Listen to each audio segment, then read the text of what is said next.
fala a verdade. De todas as reanimações cardíacas que você já participou, o que mais acontecia naquele momento? Todo mundo com calma, tranquilidade, atendendo o paciente de forma tranquila? Não.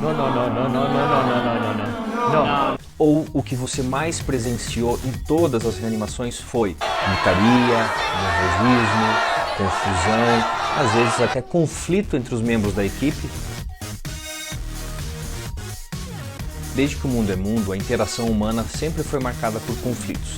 Desde uma simples discussão, um desentendimento, até conflitos mais graves, mais complexos como as guerras em si. Se você já vivenciou algum conflito parecido em algum plantão, vem comigo nesse vídeo, vamos falar um pouco mais sobre isso.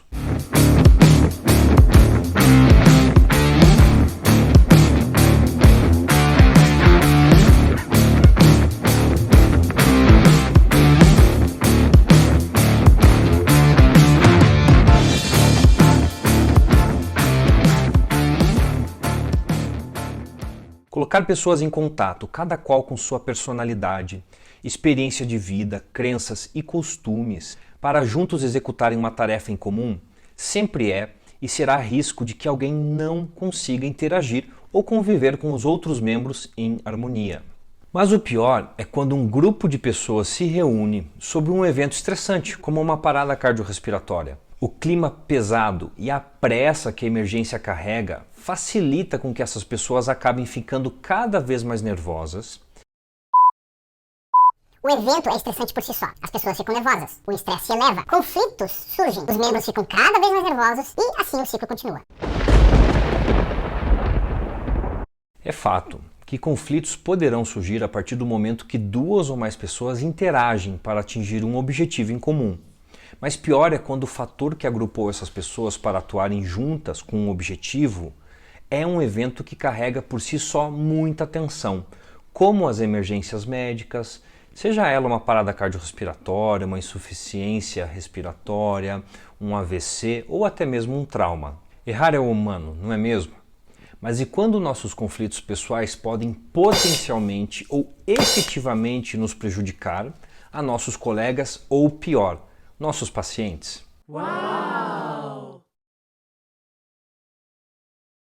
Se essas pessoas forem postas à mercê de suas competências individuais pura e simplesmente, sem o treinamento certo para enfrentar aquela situação como equipe, os resultados serão e muito influenciados pela desorganização desse grupo não treinado para atuarem juntos. Mas antes de falar sobre conflitos e como tentamos resolver isso no nosso meio, preciso introduzir dois conceitos para vocês.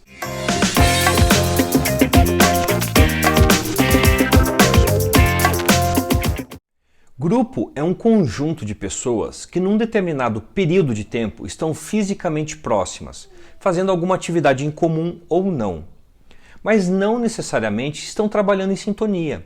No ambiente profissional, cada um age de forma independente e não se sente ou não quer fazer parte de um todo. Equipe, por sua vez, é um grupo de pessoas que praticam uma atividade juntas, mas com maior sinergia, com relação a alcançar o objetivo que é comum a todos. Cada membro sabe o seu papel e sabe que é responsável pelo resultado final. Para poder exemplificar melhor, deixa eu te falar um pouquinho sobre egrégora.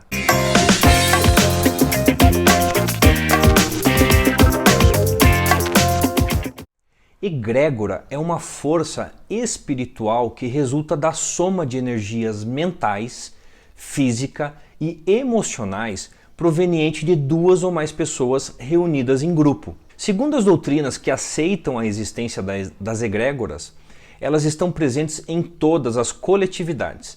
Sendo assim, todos os agrupamentos humanos possuiriam suas egrégoras características, nas quais as energias dos indivíduos se uniriam e formariam uma entidade autônoma e mais poderosa, que seria a simples soma aritmética das energias dos indivíduos.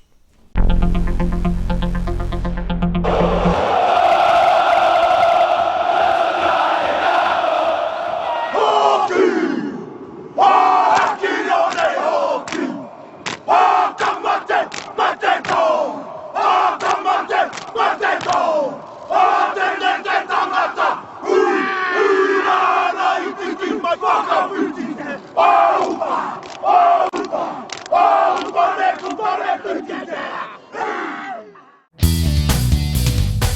Ou seja, essa vida coletiva tem maior poder e eficácia quando possuidora de uma egrégora.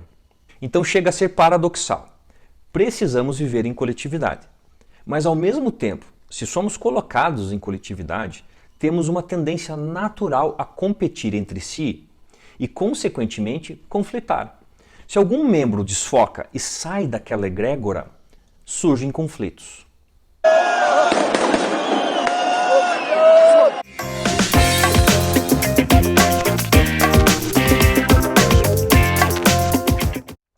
Em 1924, Elton Mayo deu início a uma pesquisa na fábrica de Hawthorne, da Western Electric Company. O que essa experiência de Hawthorne concluiu?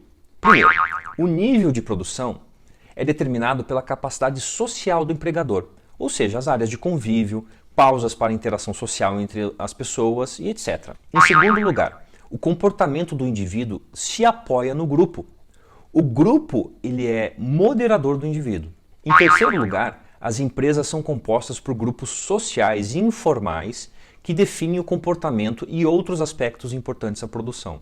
Um quarto ponto, a compreensão das relações humanas permite uma atmosfera sadia entre os funcionários. E um outro ponto foi que os elementos emocionais merecem atenção.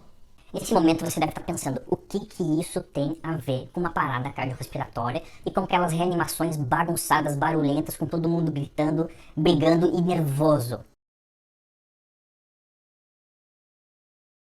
Veja, a gente está falando que colocar pessoas em grupo para atuarem entre si, o ambiente influencia e os elementos emocionais merecem sim atenção. Nós estamos falando de desfecho de um paciente, sobrevivência ou não.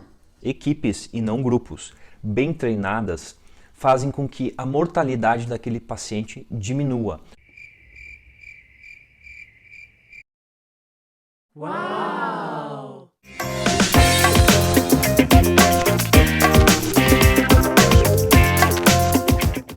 Tá, agora que falamos sobre grupos, equipes, egrégora, experimento de Hawthorne, vamos tentar associar com a nossa área. Estamos falando de grupos de pessoas que, para serem mais produtivos e terem seus objetivos alcançados de forma mais eficaz, esse grupo necessita estar em egrégora, alcançando o status de equipe, aplicando conceitos administrativos complexos, motivacionais e de qualidade.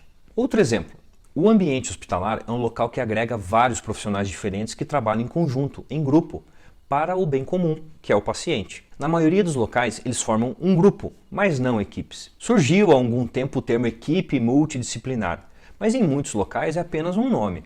Os profissionais estão, na verdade, agrupados no local, num determinado momento, mas treinados como uma equipe mesmo, isso não se vê. O que estou querendo dizer é o seguinte: a administração há muito se tornou uma ciência que possui inúmeros estudos e casos mostrando que qualquer que seja o objetivo final, este resultado é melhor alcançado quando se apoia o indivíduo dentro do grupo, melhorando as relações humanas e o ambiente de trabalho, transformando este grupo em equipe. Continuar agrupando pessoas diferentes simplesmente para exercerem suas atividades, primeiro, dificulta ou posterga o alcance do objetivo final. E segundo, é um facilitador para a existência de conflitos interpessoais, pois a partir do momento que você é apenas agrupado, sem se sentir parte de um todo em comum, você tem a sensação de estar sozinho. É por isso que acontecem as discussões e as brigas dentro de uma equipe de reanimação, que na verdade não é uma equipe, é um grupo de profissionais que está atuando numa reanimação. Esses conceitos têm sido abordados nos últimos 10 anos da nossa área, porém ainda estamos longe do ideal. Por exemplo, na parada cardíaca, que é um exemplo gigantesco de como precisamos atuar em equipe e não em grupo, há mais ou menos uns 10 anos temos discutido o conceito de equipe de reanimação.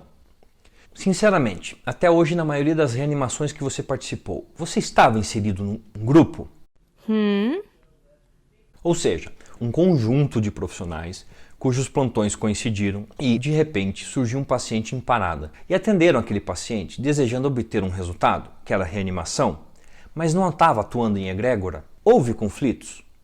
Houve grito? Houve discussão? Se sim, vocês estavam apenas agrupados. Agora, se vocês atuaram em consonância com uma liderança estabelecendo afazeres e todos respondendo harmonicamente, de preferência treinados previamente, vocês atuaram em equipe. Entendeu a diferença? Seria importante nossos ambientes de trabalho começarem a discutir mais essas questões de qualidade e questões motivacionais, pois estamos numa área complexa cujo objetivo final é muito, senão o mais nobre de todos, a vida humana. Num próximo vídeo falarei mais quais as características de uma equipe de reanimação e quais os conceitos de dinâmica de equipe de reanimação eficaz. Gostou? Curta, coloque aqui o seu comentário e, mais importante de tudo, compartilhe esse vídeo. Um grande abraço e fui!